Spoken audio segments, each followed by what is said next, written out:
Agora eu vou falar direitinho, como tinha que ser. Eu só quero ressaltar, fui muito pega de surpresa ali, achei que eu ia falar depois do capitão Ramon.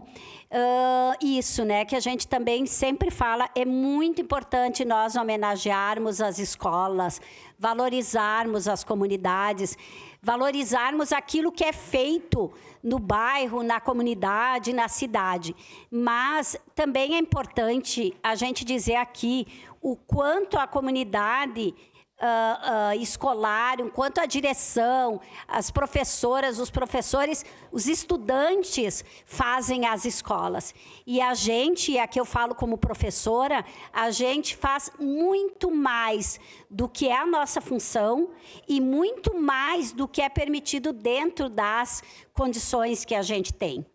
Então, eu acho que a homenagem é importante, mas mais do que a homenagem é isso, é o reconhecimento do trabalho que é sendo feito lá e da necessidade, muitas vezes, de infraestrutura, de pessoal, de tempo para fazer as atividades docentes mesmo, de tempo de interagir mais com os estudantes, porque muitas vezes o que a gente faz nas escolas, a gente não é valorizado da forma como merece.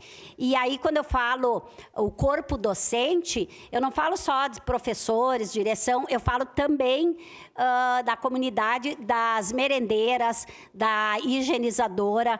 Tem a Aline, que é a merendeira lá no Tancredo, que é uma pessoa que está muito tempo lá, e muito mais do que fazer aquela merenda com todo o carinho que faz, que é uma das melhores mesmo que tem, ela tem uma preocupação. Quando eu comecei lá da aula, eu não tinha muito bem como trabalhar com os menorzinhos, que me tocou lá ficar com uma turma de pequenininho.